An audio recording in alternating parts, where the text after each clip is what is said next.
అనైతిక మద్దతుపై BJP అధిష్టానం ఆగ్రహం వ్యక్తం చేసిందట. ఇప్పుడు అనైతిక మద్దతు ఎవరు పెట్టుకున్నారు? అనైతిక మద్దతు బీజేపీ పెట్టుకున్నది, అనైతిక మద్దతు కాంగ్రెస్ పెట్టుకున్నది, అనైతిక మద్దతు బీఆర్ఎస్ కూడా పెట్టుకున్నది. ఒక్కొక్క దగ్గర ఒక్కొక్కలాగా. ఇప్పుడు కరీంనగర్లో బీఆర్ఎస్ సైలెంట్గా ఉండి బీజేపీకి సహకరించింది. బీజేపీకి సహకరించే ముందు కాంగ్రెస్తో సంప్రదింపులు జరిపింది. ముగ్గురు అనైతికంగానే వ్యవహరించారు. ఇక్కడ ఆమనగల్లో బీజేపీ కాంగ్రెస్ కలిసి బీఆర్ఎస్ను ఓడగొట్టినాయి. ఇక్కడ ఈ రెండు పార్టీలు కలిసినాయి. కాగజ్ నగర్లో బీజేపీ కాంగ్రెస్ కలిసి అవతలకి రాకుండా చేసినాయి. బీజేపీకి వచ్చిన వైస్ చైర్మన్ పదవిని బీజేపీ బీఆర్ఎస్కి ఇచ్చింది. చూడు ఎట్లుందో కథ. ఇట్లా ఒక్కొక్క ఏరియాలో ఇలాంటి పొత్తులు, దానికి మళ్ళీ పాలిష్ చేసి వెన్నబూసి ఇది లోకల్ బాడీస్లో ఇట్లనే ఉంటుంది, వాళ్ళ అవసరం. ఎవరు డిసైడ్ చేసిర్రు? ఓన్లీ ఆ స్థానికులు, లేకపోతే ఆ లోకల్గా ఉన్న కౌన్సిలర్లు, వార్డు సభ్యులు మాత్రమే ఆ పొత్తులు డిసైడ్ చేసిరా? కాదు కదా. అక్కడ మంత్రి ఉన్నాడు, లోకల్ ఎమ్మెల్యే ఉన్నాడు,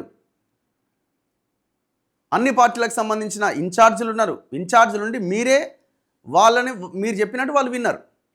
ఎవరు డిసైడ్ చేసిరు? పార్టీ డిసైడ్ చేసింది. అన్ని పార్టీలది అంతే ఉంది. సో బీజేపీ ఆగ్రహం వ్యక్తం చేసిందట. మున్సిపల్ ఎన్నికల ఫలితాల్లో పార్టీకి బలం లేని చోట మేయర్, చైర్మన్ పదవుల విషయంలో ఇతర పార్టీలకు మద్దతు ఇవ్వకూడదని, ముఖ్యంగా కాంగ్రెస్ బీఆర్ఎస్లకు సమదూరం పాటించాలంటూ బీజేపీ రాష్ట్ర నాయకత్వం స్పష్టమైన వైఖరి ప్రకటించినప్పటికీ కొన్ని పురపాలికల్లో పార్టీ ప్రజాప్రతినిధులు, నేతలు ఇతర పార్టీలకు మద్దతు తెలపడాన్ని బీజేపీ అధిష్టానం తీవ్రంగా పరిగణిస్తోంది.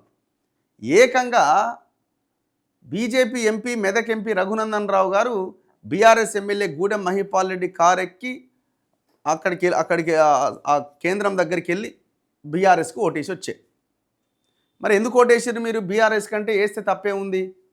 నాకు అవతల కాంగ్రెస్ అభ్యర్థి నీలమ్మధు భార్య అక్కడ ఆమె లైన్లో ఉన్నది. ఆయన నీలమ్మధు నా మీద పోటీ చేసింది కాబట్టి ఆయనకు వ్యతిరేకంగా ఓటేసిన, బీఆర్ఎస్కి వేసిన.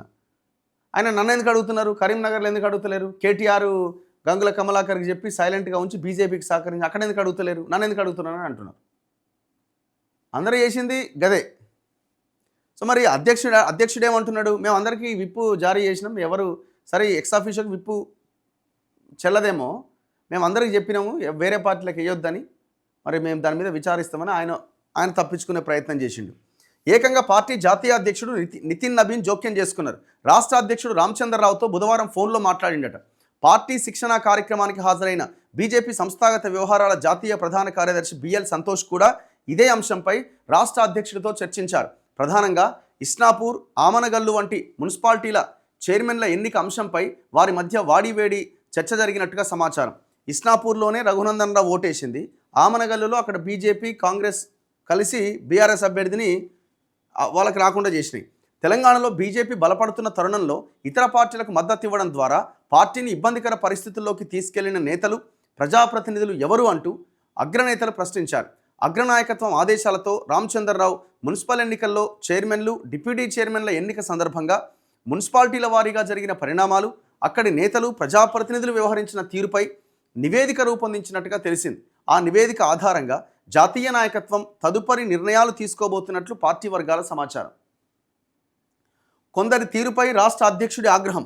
మున్సిపల్ చైర్మన్లు, మేయర్ల ఎన్నికల్లో కాంగ్రెస్, బీఆర్ఎస్ అభ్యర్థులకు మద్దతిచ్చిన పార్టీ నాయకులు, ప్రజాప్రతినిధుల వివరాలను రాష్ట్ర నాయకత్వం జిల్లాల వారీగా సేకరించినట్టు తెలిసింది. కొందరు ఎమ్మెల్యేలు, ఎంపీలు కూడా పార్టీ నిర్ణయానికి విరుద్ధంగా వ్యవహరించారని గుర్తించినట్టు సమాచారం. రాష్ట్ర నాయకత్వానికి ఎలాంటి సమాచారం తెలపకుండా కొందరు ప్రజాప్రతినిధులు, మాజీ ప్రజాప్రతినిధులు, నాయకులు ఏకపక్షంగా నిర్ణయాలు తీసుకున్నారని ముఖ్య నేతలతో మాట్లాడుతూ రామచంద్రరావు అసంతృప్తి వ్యక్తం చేశారు. రాష్ట్ర అధ్యక్షుడు అనుమతితోనే బీఆర్ఎస్కు ఓటేశామని కొందరు మాట్లాడడం ద్వారా పార్టీ రాష్ట్ర నాయకత్వాన్ని బదనాం చేసే ప్రయత్నం చేశారంటూ ఆయన ఆగ్రహం వ్యక్తం చేసినట్టు సమాచారం. ఇట్లా ఈ పార్టీలో రచ్చ నడుస్తున్నది. కరీంనగర్ ఎన్నిక విషయంలో కూడా పార్టీలో కొంత వివాదం అవుతున్నది. అది అంత గందరగోళంగా ఉన్నది. కానీ ఒక బీజేపీ చేసిందంటే ఒక బీజేపీ ఏం చేయాలి? అందరూ చేసిరు. బీఆర్ఎస్ అదే పని చేసింది, బీజేపీ అదే పని చేసింది, చివరికి సిపిఐ లాంటి పార్టీలు కూడా అదే పని చేసినాయి. వాళ్ళు కూడా కాంగ్రెస్తో కలవలేదు కానీ, బీజేపీతో కలవలేదు కానీ వాళ్ళ ఐడియాలజీకి విరుద్ధమైన పార్టీ అని. ఇటు ఒక దగ్గరనేమో కాంగ్రెస్, ఒక దగ్గరనేమో బీఆర్ఎస్, రెండు ఉంటుంది. ఎక్కడన్నా ఒక పార్టీ రెండు. ఇక్కడ కొత్తగూడెంలోనేమో కాంగ్రెస్, ఆడ కేతన్పల్లికి పోతే బీఆర్ఎస్. ఈడ బీఆర్ఎస్ వాళ్ళని తిడతారు, ఆడ కాంగ్రెస్ వాళ్ళని తిడతారు. ఇది ఎట్లా లైన్ ఎట్లా ఇది? ఈడ పార్టీ ఏమో బీఆర్ఎస్ అనైతికం అంటది, బీఆర్ఎస్ గురించి మాట్లాడు. ఆడ పార్టీ ఏమో కాంగ్రెస్ అనైతికం, ఎట్లా చేస్తావు వివేక్ అని ఆడ మాట్లాడతారు. ఇట్లా అన్ని పార్టీలు అట్లే ఉన్నాయి.